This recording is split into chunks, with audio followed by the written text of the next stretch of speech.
మహిళల్లో ప్రధానంగా వచ్చే సమస్య మెన్స్ట్రువల్ సైకిల్ డిలే కావడము, త్వరగా రావడము, ఇటువంటి వాటితో పాటు ఎక్కువగా రక్తస్రావం జరగడం, బ్లీడింగ్ జరగడము, కొన్ని సందర్భాల్లో బ్లీడింగ్ జరగకపోవడం లాంటి సమస్యలు కూడా ఎదుర్కొంటూ ఉంటారు. ఈ సమస్యలు పట్ల కొన్ని సందర్భాల్లో సరైన అవగాహన లేకపోవడం, అంతేకాకుండా బిడియంతో ఈ సమస్యలను బయట చెప్పకపోవడం, తద్వారా ఆ సమస్యకు కారణమైన మూలాన్ని కనుక్కోవడంలో ఆలస్యం చేయడం, వ్యాధి ముదరడం జరుగుతూ ఉంటుంది. సో ఇటువంటి వాటికి సరైన అవగాహన కల్పించే క్రమంలో ఇప్పుడు మనం డాక్టర్ గారితో ఉన్నాము. వారు ఈ బ్లీడింగ్కి సంబంధించిన పలు అంశాలపై మనకి వివరణ ఇస్తారు. ఆ వివరణని మనం అడిగి తెలుసుకునే ప్రయత్నం చేస్తాం. మేడం, ముఖ్యంగా మహిళల్లో ఈ బ్లీడింగ్, ఎక్సెసివ్ బ్లీడింగ్ కావడం, లేదా కొన్ని సందర్భాల్లో బ్లీడింగ్ కాకపోవడం, కొన్ని సందర్భాల్లో బ్లీడింగ్ అనేది రకరకాల దీంట్లో జరగడం, అంటే ఆ లిక్విడ్ సంబంధించి దీంట్లో. సో ఈ సమస్యలు సాధారణంగా మహిళలు పలు సందర్భాల్లో బయటకు కూడా చెప్పుకోకుండా ఆలస్యం చేయడం, ఇవన్నీ కూడా జరుగుతూ ఉంటాయి. వాళ్ళల్లో చర్చించుకోవడం, డాక్టర్ దగ్గరికి వెళ్ళకపోవడం అనేది. అసలు ఈ బ్లీడింగ్ వల్ల వచ్చే అంటే ఎటువంటి సమస్యలు మనం గమనించవచ్చు, ముఖ్యంగా మహిళల్లో బ్లీడింగ్కి సంబంధించి? రైట్. సో మహిళల్లో బ్లీడింగ్ సమస్యల్లో మోస్ట్ కామన్గా మనం చూసేది హెవీ మెన్స్ట్రువల్ బ్లీడింగ్ అండి. అంటే ఎక్కువగా బ్లీడింగ్ అవడం. నెల పీరియడ్స్ వచ్చినప్పుడు రక్తస్రావం హెవీగా అవ్వడం అంటే ఏంటి, ఏ పీరియడ్ రావడం, పీరియడ్ ఎంత ఫ్రీక్వెంట్గా రావడం నార్మల్, ఇలాంటివి చాలా మందికి అనుమానాలు ఉంటాయి. సో మంత్లీ కరెక్ట్గా 28 డేస్ లేదా 30 డేస్కి కరెక్ట్గా వచ్చిన పీరియడ్ మాత్రమే నార్మల్, 35 డేస్, 40 డేస్, 25 డేస్కి వచ్చింది నార్మల్ కాదు అని చాలామంది అభిప్రాయపడుతూ ఉంటారు. కానీ యాక్చువల్గా 21 డేస్ నుంచి 45 డేస్ మధ్యలో మీకు పీరియడ్ ఎప్పుడు వచ్చినా కూడా నార్మల్. 28 డేస్ లేదా కరెక్ట్గా సేమ్ డేట్లో 16% మందికి మాత్రమే పీరియడ్ వస్తుంది. ఎవరికన్నా 21 డేస్కి వచ్చినా, 25 డేస్కి వచ్చినా, 30 వచ్చినా, 40 ఇలా 45 డేస్ వరకు కూడా పీరియడ్ రావడం అనేది నార్మల్. ఇలా పీరియడ్ వచ్చినప్పుడు ఫ్లో ఎన్ని డేస్ అవ్వాలి?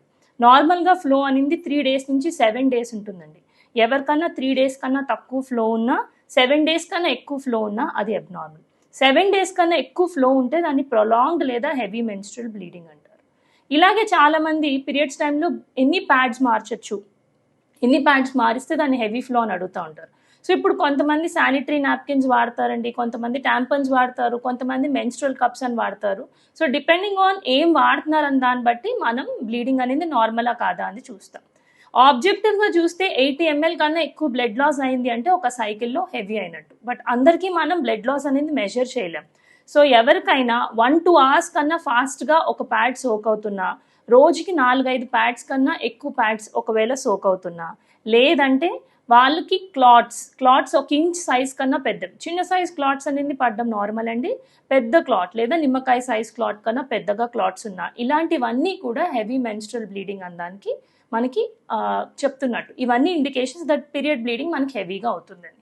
ఇప్పుడు తక్కువ బ్లీడింగ్ ఎవరికి అవుతుంది, ఎట్లా గుర్తించాలి తక్కువ బ్లీడింగ్ అంటే, ఎవరికైతే 3 డేస్ కన్నా తక్కువ డేస్ ఫ్లో ఉంటుంది, లేదా కొంతమందికి 2 monthsకి ఒకసారి, 3 monthsకి ఒకసారి, 4 monthsకి ఒకసారి బ్లీడింగ్ అవుతుంది. దీన్ని మనం ఆలిగో ఎమెనూరియా అంటాం.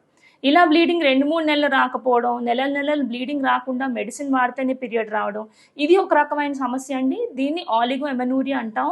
ఇది యూజువల్గా పాలిసిస్టిక్ ఓవరీస్, అంటే పీరియడ్స్కి ఓవరీస్కి మనం స్కాన్ చేసినప్పుడు ఓవరీస్లో నీటి బుడగలు లాంటివి ఉన్నాయని అబ్జర్వ్ చేసిన వాళ్ళకి, పాలిసిస్టిక్ ఓవరీస్ ఉన్న వాళ్ళకి ఇలా పీరియడ్ అనేది 2-3 months ఒకసారి రావడం అనేది జరుగుతుంటుంది. కొంతమందికి ఇది కాకుండా పీరియడ్స్ మధ్యలో ఇర్రెగ్యులర్గా బ్లీడింగ్ అవ్వడం, పీరియడ్ స్టార్ట్ అవడానికి ముందు 4 రోజులు 5 రోజులు స్పాటింగ్ అవ్వడం, లేదా భర్తతో కలిసినాక స్పాటింగ్ అవ్వడం, ఇలాంటి ఇర్రెగ్యులర్ బ్లీడింగ్ ప్యాటర్న్ ఉంటుందన్నమాట. సో ఇట్లా ఇర్రెగ్యులర్ బ్లీడింగ్ ప్యాటర్న్ ఉన్నప్పుడు అగైన్ పీసీఓఎస్ అన్న వాళ్ళకు కూడా ఇలాంటి ఇర్రెగ్యులర్ ప్యాటర్న్ ఉండొచ్చు.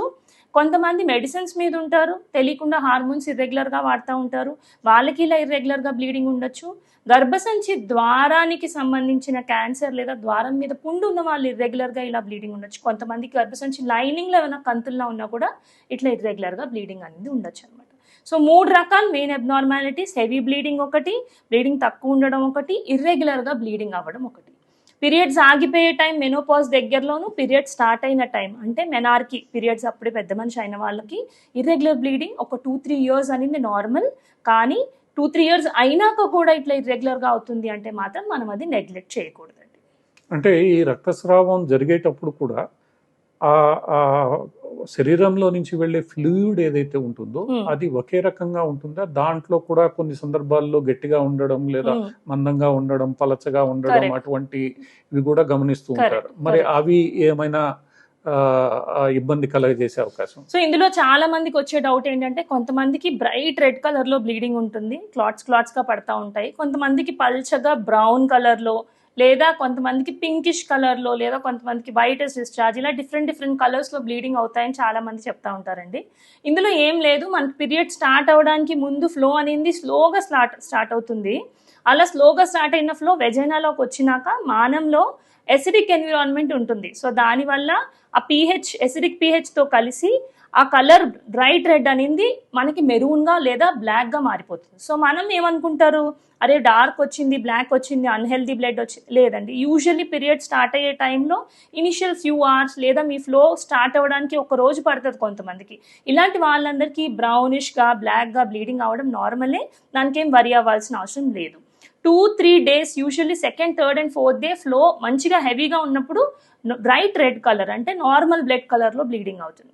మళ్ళీ బ్లీడింగ్ ఎండింగ్ టైంలో కూడా ఇలాగే నేను చెప్పినట్టుగా ఫ్లో తగ్గిపోవడం వల్ల కొంచెం డ్రాప్స్ వచ్చి అవి మానంలో ఉన్న ఎసిడిక్ ఎన్విరాన్మెంట్లో ఆ pH వల్ల కలర్ చేంజ్ అయ్యి బ్రౌనిష్ కలర్గా, కొంతమందికి వైట్ డిశ్చార్జ్తో మిక్స్ అయ్యి కొద్దిగా బ్లడ్ పింకిష్ టించ్లో, ఇలా డిఫరెంట్ కలర్స్లో ఉండొచ్చు. కొంతమందికి గ్రీనిష్ డిశ్చార్జ్ అనేది వస్తుందండి. ఇది పీరియడ్కి సంబంధించింది కాదు, అది వెజైనల్ డిశ్చార్జే అలా ఉంటుంది.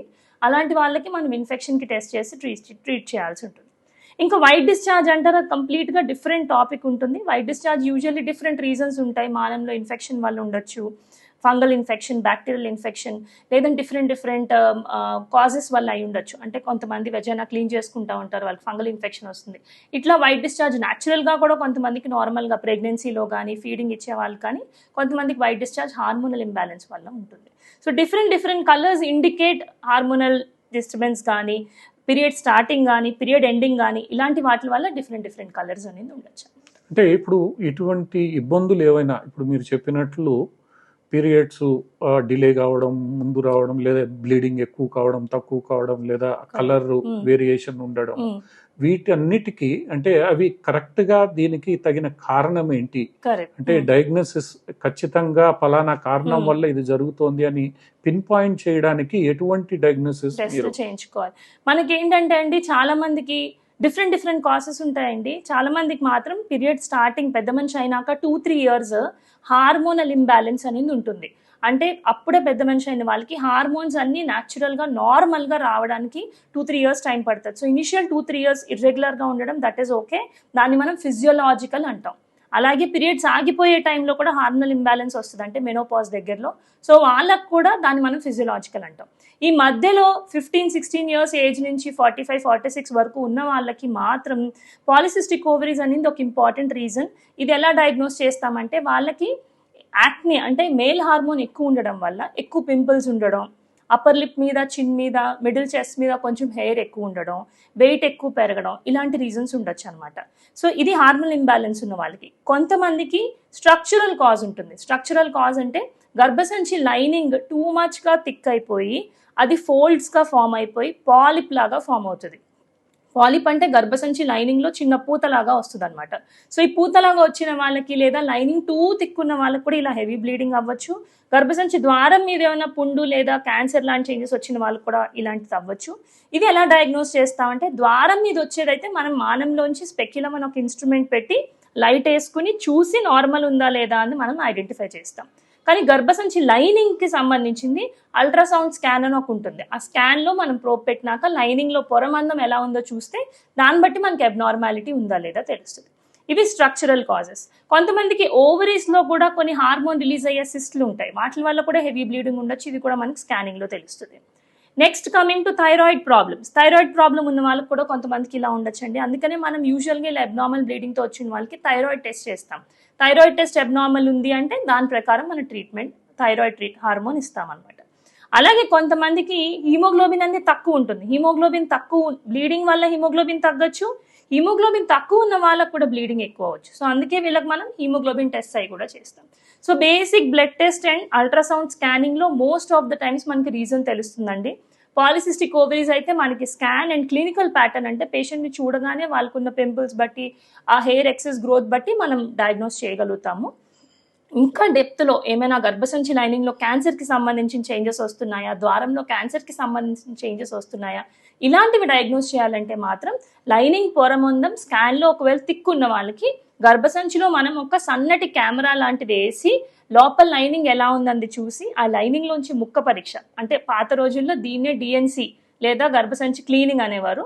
ఇప్పుడు అంతా మనకి చాలా డెవలప్మెంట్ వచ్చి డైరెక్ట్గా గర్భసంచిలో చిన్న కెమెరాని వేసి లోపల ఉన్న లైనింగ్ చూసి అబ్నార్మల్ ఏరియాస్లోంచి లేదా ఎక్కడ మనకి పాలిప్ ఉందో ఆ పాలిప్ లాంటివి తీసి దాని టెస్టింగ్కి పంపించి దాంట్లో క్యాన్సర్ చేంజ్ లేదా క్యాన్సర్ రావడానికి ముందే ప్రీ క్యాన్సరస్ చేంజెస్ అంటారు, అలాంటివి ఉన్నాయని మనం చూసి డయాగ్నోస్ చేయొచ్చు.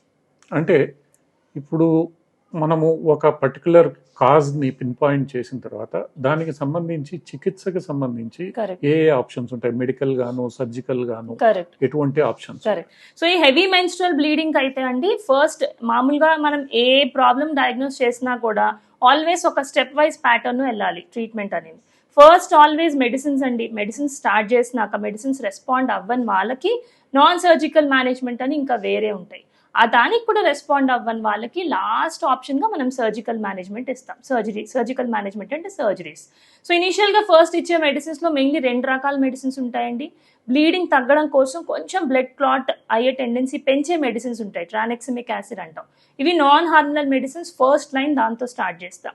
ఇది రెస్పాండ్ అవ్వని వాళ్ళకి సెకండ్ లైన్ హార్మోనల్ పిల్స్ పెట్టాలి. ఇందులో 2 రకాలు ఉంటాయి. కంబైన్డ్ హార్మోన్ అంటే ఈస్ట్రోజన్ ప్రొజెస్ట్రాన్ 2 ఉంటాయి.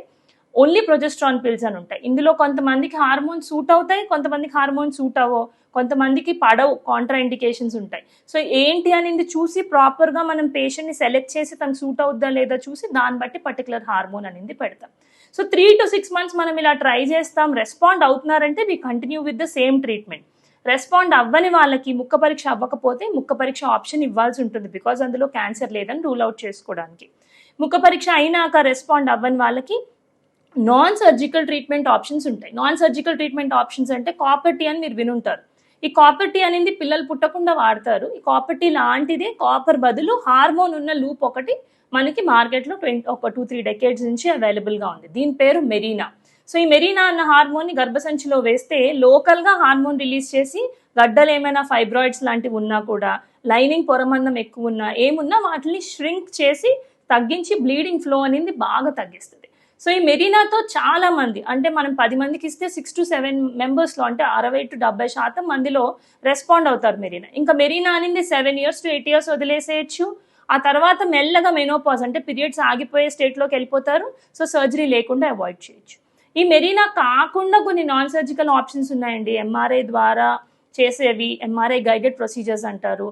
యూట్రైన్ ఆర్టరీ ఎంబోలైజేషన్ అంటే గర్భసంచికి బ్లడ్ సప్లై ఎక్కడి నుంచి వస్తుందో దాన్ని మనం యూట్రైన్ ఆర్టరీ అంటాం. ఈ బ్లడ్ సప్లై ఏ వెజల్ నుంచి వస్తుందో ఆ వెజల్ని బ్లాక్ చేసే మెథడ్ అనమాట. ఇప్పుడు మనం కెరోనరీ యాంజియోగ్రఫీ అవి చూస్తూ ఉంటుంటాం, హార్ట్ ప్రొసీజర్స్ చేస్తున్నది. అట్లానే ఫిమరల్ వెయిన్ మనకంటే తొడలో ఉన్న ఒక బ్లడ్ వెజల్ ద్వారా మనకి చిన్న చిన్న ఎంబోలై పార్టికల్స్, జెల్ పార్టికల్స్ అన్నవి గైడెన్స్లో, ఫ్లోరోస్కోపీ గైడెన్స్లో ఆ యూట్రైన్ ఆర్టరీకి పంపించి దాన్ని బ్లాక్ చేయడాన్ని యూట్రైన్ ఆర్టరీ ఎంబోలైజేషన్ అంటారు. సో ఇలా డిఫరెంట్ నాన్ సర్జికల్ ప్రొసీజర్స్ ఉంటాయి. ఈ మెరీనా ఇవి కూడా పని చేయకపోతే then we'll go for the surgical options. ఇంకా సర్జికల్ ఆప్షన్స్ అంటే 2 రకాల ఆప్షన్స్ ఉంటాయి. ఒకటి గర్భసంచి తీయించేసుకోవడం, ఇంకొకటి గడ్డ తీయించుకోవడం. సో ఇక్కడ ఒక విషయం నేను చెప్పాలనుకుంటున్నాను, మీ గైనకాలజిస్ట్ ఎప్పుడైనా మీకు గర్భసంచి తీయించే ఆప్షన్, గడ్డ తీసే ఆప్షన్ 2 ఇస్తే ప్లీజ్ స్మార్ట్గా డెసిషన్ తీసుకోండి. ఎందుకంటే కొన్ని సంవత్సరాల క్రితం లేదా ఒక డెకేడ్ క్రితం ఎట్లా ఉండేదంటే ట్రెండ్ 25 క్రాస్ అవ్వగానే ఇంకా యూట్రస్ ఒక వెస్టిజియల్ ఆర్గన్ నాకు వద్దు తీసేద్దాం అన్నట్టే ఉంటుంది. సో డైరెక్ట్గా మీకు ఏ ప్రాబ్లం ఉన్నా గైనకాలజిస్ట్ దగ్గరికి వెళ్ళి యూట్రస్ రిమూవ్ చేయించేసుకుంటారు. బట్ యూట్రస్ అనేది రిమూవ్ చేస్తే అండాశయాలు కూడా క్షీణించిపోతాయి. అండాశయాలు క్షీణించిపోతే మనకి బాడీలో ఈస్ట్రోజన్ హార్మోన్ తగ్గిపోతుంది, తొందరగా ఏజింగ్ అయిపోతాయి, హార్ట్ అటాక్స్ వచ్చే ఛాన్స్ పెరుగుతుంది, బోన్స్ వీక్ అయిపోయి పిండిలా అయిపోయి ఫ్రాక్చర్స్ అయిపోతాయి, తొందరగా ఏజ్ అయిపోతాయి, స్కిన్ రింక్లింగ్, మీరు ఏజింగ్ అయిపోవడం ఇవన్నీ అయిపోతాయి. సో ఎస్ట్రోజన్ హార్మోన్ చాలా చాలా చాలా మంచి చేసే హార్మోన్ అనమాట. సో డెఫినెట్గా మీ డాక్టర్ మీకు గడ్డ తీసే ఆప్షన్ వర్సెస్ యూట్రస్ తీసేసే ఆప్షన్ ఇస్తే బాగా దాని గురించి మీరు డీటెయిల్స్ కనుక్కొని స్మార్ట్గా డెసిషన్ తీసుకోండి. సో మేమైతే ఫస్ట్ లైన్ ఆల్వేస్ ఎప్పుడన్నా గడ్డ ఉన్నప్పుడు ఒకటే పెద్ద గడ్డ ఉన్నా 2-3 గడ్డలు ఉన్నా కూడా యాక్సెసిబుల్ గడ్డ రిమూవ్ చేయొచ్చు అనిపించి, ఎస్పెషల్లీ 45 కన్నా తక్కువ ఉన్న వాళ్ళల్లో, ఏజ్ వాళ్ళల్లో గడ్డ తీయడం అనేది ప్రాధాన్యం అండి. యూట్రస్ అనేది వెంటనే రిమూవ్ చేయకూడదు, బికాజ్ యూట్రస్ రిమూవ్ చేస్తే అండాశయాలు కూడా క్షీణించిపోతాయి. ఇది మనం చేసినాక కూడా వాళ్ళకి రికరెన్స్ వస్తున్నా కూడా గడ్డ తీసే సమయంలో 100 మందిలో ఒకరికి చాలా హెవీ బ్లీడింగ్ అయ్యి ఇంకా మనం ఆ బ్లీడింగ్ ఆపలేని టైంలో అప్పుడు we may have to go for uterus removal. అప్పుడు గర్భసంచి అనేది తీయాల్సి వస్తుంది. లేదంటే కొంతమందికి మల్టిపుల్ ఫైబ్రాయిడ్స్ ఉన్నాయి, 45 పైన ఏజ్ అయిపోయింది, ఆల్రెడీ మెనోపాజ్ ఏజ్ దగ్గరికి వచ్చేసి ఉన్నారు, మల్టిపుల్ కోమార్బిడిటీస్ అంటే బీపీ, షుగర్, హార్ట్ ప్రాబ్లమ్స్ ఇలాంటివన్నీ ఉండి పదే పదే సర్జరీ చేసే ఆప్షన్ అనేది వాళ్ళకి కొంచెం రిస్కీ కండిషన్లో ఉన్నారు. ఇలాంటి వాళ్ళందరిలో, లేదా ఫ్యామిలీ హిస్టరీ ఆఫ్ క్యాన్సర్స్ ఇలాంటివి ఉన్న వాళ్ళలో డైరెక్ట్గా మనం గర్భసంచి తీసే ఆప్షన్ కూడా 45 క్రాస్ అయిన వాళ్ళలో డెఫినెట్గా చెప్పొచ్చు. సో లెట్ ఇట్ బి గడ్డ మాత్రమే తీయడం లేదా గర్భసంచి తీయడం ఏదైనా కూడా మళ్ళీ 2 రకాల ప్రొసీజర్స్లో చేయొచ్చు. కీహోల్ సర్జరీ ద్వారా చేయొచ్చు, ఓపెన్ సర్జరీ ద్వారా చేయొచ్చు. ఒకప్పుడు రోజుల్లో అందరికీ డైరెక్ట్గా ఓపెన్ అంటే సిజేరియన్ లాగా ఒక 7 to 8 సెంటీమీటర్స్ కట్ ఇచ్చి మీ టమ్మి మీద దానిలోంచి గర్భసంచి గడ్డ తీయడం అనేది డిసైడ్ చేసేవారు. కానీ ఇప్పుడు అన్నిటికీ కీహోల్ ప్రొసీజర్స్ అంటే బొడ్డు దగ్గర ఒక హోల్, ఇంకొక సైడ్ ఒక 2 holes లేదా 3 holes అని పెట్టి త్రూ హోల్స్ ఇన్స్ట్రుమెంట్స్ని మనం లోపలికి టమ్మీలోకి ఇన్సర్ట్ చేసి గర్భసంచ లేదా గడ్డ అనేది ఏది తీయాలనుకుంటున్నామో దాన్ని మనం రిమూవ్ చేయొచ్చు. సో కీ హోల్ ప్రొసీజర్ అనేది ఎప్పుడైనా బెటర్ ప్రొసీజర్, దాన్ని ఆప్ట్ చేయండి ఓపెన్ సర్జరీస్తో పోలిస్తే. అలాగే యూట్రస్ గడ్డ రిమూవల్ గురించి మీకు ఆప్షన్ ఇచ్చినప్పుడు గడ్డ రిమూవ్ చేసుకోవడం గురించి ఆలోచించండి. సో ఇలా ఒక పద్ధతి ప్రకారం ఫస్ట్ మెడిసిన్స్, పనిచేయకపోతే నాన్ సర్జికల్ ఆప్షన్స్, అవి కూడా పనిచేయకపోతే చివరికి సర్జికల్ ఆప్షన్స్కి మనం వెళ్ళాల్సి ఉంటుంది. అంటే ఈ వ్యాధి వస్తే ఇప్పుడు కొన్ని వ్యాధులు ఏవైతే ఉంటాయో అవి ఒకసారి వచ్చిన తర్వాత వాటిని కంట్రోల్ చేయడమే తప్ప తగ్గడం అనేది ఉండదు. కరెక్ట్. ఈ హెవీ బ్లీడింగ్ ఆర్ బ్లీడింగ్ లో వచ్చే ఈ డిఫరెన్సెస్ ఏవైతే ఉన్నాయో వీటిల్ని మనం పూర్తిగా తగ్గించవచ్చా, లేదా ఒకసారి ఆ ఇబ్బంది గమనించిన తర్వాత అది అట్లనే మనతో ఆల్మోస్ట్ 50 to 60% మెంబర్స్ కండి మెడిసిన్స్కి రెస్పాండ్ అయిపోతారు. సో వాళ్ళు రెస్పాండ్ అయ్యి వెయిట్ మెయింటైన్ చేసుకుంటూ చెప్పినట్టుగా మెడిసిన్స్ వాడుకుంటూ ఉంటే రికరెన్స్ అనేది రాదు, అంటే పదే పదే మళ్ళీ రావడం రాదు. కానీ 3లో ఒకరికి డెఫినెట్గా రికరెంట్గా మళ్ళీ రావడం, మెడిసిన్స్ వాడుతున్నా కూడా ఇంకా పదే పదే బ్లీడింగ్ అవ్వడం, ఇర్రెగ్యులర్గా అవ్వడం, హెవీగా అవ్వడం, ఇంకా వాళ్ళు డైలీ యాక్టివిటీస్ చేసుకోలేకపోవడం, వాళ్ళ క్వాలిటీ ఆఫ్ లైఫ్ని ఎఫెక్ట్ చేయడం, ఇలా అవ్వడం మాత్రం డెఫినెట్గా 3లో ఒకరికి మోస్ట్లీ ఉంటుందండి. సో ఇలాంటి వాళ్ళు ఇంకా ఫర్దర్గా ట్రీట్మెంట్స్ వెళ్ళాల్సి ఉంటుంది. బట్ 100% వాడిన వాళ్ళందరికీ తగ్గిపోతుందని అయితే మనం రియాష్యూర్ చేయలేం. సో మెడిసిన్స్కి 50 to 60% ఆఫ్ ద విమెన్ మాత్రం రెస్పాండ్ అవుతూ ఉంటారు, రెస్పాండ్ అయ్యి పూర్తిగా తగ్గుతుంది. అండ్ ఫాలో అప్ లో డెఫినెట్గా వాళ్ళు తరచుగా ఫాలో అప్కి వస్తూ ఉండాల్సి ఉంటుంది. రెండోది చివరగా ఇప్పుడు ఇటువంటి ఇబ్బంది రాకుండా మనం ఏం చేయవచ్చు? ఇందులో ప్రతిదాన్ని మనం అవాయిడ్ చేయలేం, కానీ కొన్ని రకమైన సిచ్యువేషన్స్ మాత్రం డెఫినెట్గా అవాయిడ్ చేయగలం. Especially polycystic ovarian syndrome. ఇది మనం అందరికీ చూస్తున్నాం. ఇప్పుడు వచ్చిన వాళ్ళలో 3కి స్కాన్ చేస్తే 2కి పాలిసిస్టిక్ ఓవరీస్ ఉన్నాయంటున్నారు. పాలిసిస్టిక్ ఓవరీస్ ఉన్నా పర్వాలేదు, మీ ప్రొవైడెడ్ మీ పీరియడ్స్ రెగ్యులర్గా ఉంటాయి. ఈ పీరియడ్స్ రెగ్యులర్గా ఉండాలి PCOS ఉన్న వాళ్ళలో అంటే only one concept is life style. అంటే హెల్దీ డైట్ తీసుకోవడం, వెయిట్ మెయింటైన్ చేయడం. హెల్దీ డైట్ తీసుకుని వెయిట్ని కరెక్ట్గా మెయింటైన్ చేస్తే 10 మందిలో 7కి లేదా 8 మందికి ఎటువంటి ప్రాబ్లమ్స్ రావు. ఓవర్ వెయిట్ ఉన్న వాళ్ళకి పాలిసిస్టిక్ ఓవరీస్, అంతేకాకుండా హెవీ బ్లీడింగ్, ఓవర్ వెయిట్ వల్ల ఈస్ట్రోజన్ అనే హార్మోన్ చాలా ఎక్సెస్గా ప్రొడ్యూస్ అవుతుంది. సో వాళ్ళకి గర్భసంచి లైనింగ్ మందం చాలా థిక్ అయిపోయి వాళ్ళకి గర్భసంచి క్యాన్సర్స్ వచ్చే రిస్క్ కూడా ఉంటుంది. ఓవర్ వెయిట్ ఉన్న వాళ్ళకి డయాబెటీస్ వచ్చే రిస్క్ ఉంటుంది. మళ్ళీ డయాబెటీస్ రిస్క్ వచ్చిన వాళ్ళకి కూడా మళ్ళీ గర్భసంచి క్యాన్సర్ వచ్చే రిస్క్ ఉంటుంది. So everything is directly or indirectly related to weight అండి. సో వెయిట్ని కరెక్ట్గా మెయింటైన్ చేసుకుని, అంటే మన హైట్ అండ్ వెయిట్ రేషియో అంటాం BMI, కరెక్ట్గా హైట్ వెయిట్ మనం మెయింటైన్, మన చేతిలో ఉంది అది ఒక్కటే, మెయింటైన్ చేసుకోగలిగితే ఫస్ట్ ఇంపార్టెంట్ పాయింట్, ఇందులో half of the problems avoid చేయొచ్చు. సెకండ్ పాయింట్, కొన్ని క్యాన్సర్స్ ఫ్యామిలీలో రన్ అవుతూ ఉంటాయి. సో అవి మనకి వచ్చే రిస్క్ ఉందా లేదా అని మనం జెనెటిక్ కౌన్సిలింగ్ చేసుకుని రెగ్యులర్గా దానికి టెస్ట్ అని చేయించుకుంటూ ఉండాలి. Third point vaccines. కొన్ని క్యాన్సర్స్కి వ్యాక్సిన్స్ ఉన్నాయి. ఫర్ ఎగ్జాంపుల్ సర్వైకల్ క్యాన్సర్, గర్భసంచి ద్వారానికి సంబంధించిన క్యాన్సర్కి హెచ్పివి అన్న వ్యాక్సిన్ ఉంది. ఈ హెచ్పివి వైరస్ అనేది 10 మంది ఆడవాళ్ళకి పెళ్ళైతే వాళ్ళలో 9 మెంబర్స్కి ఆ వైరల్ ఇన్ఫెక్షన్ వచ్చేస్తుంది. ఎసిమ్టమాటిక్గా మనకు తెలియకుండా ఏ సిమ్టమ్స్ లేకుండా వచ్చి వెళ్ళిపోతుంది. సో అది వచ్చినాక అక్కడి నుంచి స్టోరీ స్టార్ట్ అయ్యి ఒక 10-20 ఇయర్స్లో క్యాన్సర్గా డెవలప్ అవుతుంది. సో ఇప్పుడు government of India 9 to 14 years పిల్లలు అమ్మాయిలు అబ్బాయిలకి ఇద్దరికి ఇమ్మంటుంది. బికాజ్ అమ్మాయిలకైతే గర్భసంచి ద్వారం క్యాన్సర్, అబ్బాయిలకైతే ఏనల్ క్యాన్సర్స్, ఓరల్ క్యాన్సర్స్ వస్తున్నాయి. సో 9 to 14 ఇయర్స్లో ఉన్న పిల్లలందరికీ హెచ్పివి వైరస్ వ్యాక్సిన్ ఇప్పించండి. 14 to 45 మధ్యలో ఉన్న ఆడవాళ్ళు కూడా తీసుకోకుండా ఉండుంటే ఈ వ్యాక్సిన్ తీసుకుంటే మనం క్యాన్సర్ సర్విక్స్ అనేది ప్రివెంట్ చేయొచ్చు. సో ఈ 3 ఇంపార్టెంట్ స్టెప్స్: వెయిట్ మెయింటైన్ చేయడం, ఫ్యామిలీ హిస్టరీ, ఒకవేళ క్యాన్సర్స్ ఉన్నాయంటే జెనెటిక్ కౌన్సిలింగ్ తీసుకుని మన రిస్క్ అసెస్ చేసుకోవడం, అలాగనే క్యాన్సర్ వ్యాక్సిన్స్ ఏమైనా ఉంటే, ఫర్ ఎగ్జాంపుల్ క్యాన్సర్ సర్విక్స్ వ్యాక్సిన్ని తీసుకోవడం. Last but not least, any symptom తర్వాత వెళ్ళొచ్చులే, ఇబ్బంది పడినప్పుడు వెళ్ళొచ్చులే అని అనుకోకుండా, ఏ సిమ్టమ్ వచ్చినా మీ న్యాచురల్ పీరియడ్స్ నుంచి కొంచెం డీవియేట్ అవుతున్నట్టు అనిపినా నెగ్లెక్ట్ చేయకుండా వెంటనే మీ గైనకాలజిస్ట్ని కలవండి. సో ఏది ఏమైనప్పటికీ ఆరోగ్యవంతమైన జీవనశైలి అనేది మంచి ఆరోగ్యానికి అత్యంత అవసరమైన విషయం. దీంతోపాటు డాక్టర్ గారు చెప్పినట్లు ఏమాత్రం ఇబ్బంది అనిపించినా, తేడా అనిపించినా వెంటనే స్వంత వైద్యం చేసుకోకుండా నిపుణులైన వైద్యులను సంప్రదించడం ఎంతో ముఖ్యం. ఈ విషయాన్ని ముఖ్యంగా మహిళలు గమనించి బిడియాన్ని వదిలి ఏదైనా ఇబ్బంది వచ్చినప్పుడు దాని మీద వైద్యుల్ని సంప్రదిస్తే ఆరోగ్య సమస్య ముదరకుండా చూసుకోవచ్చు.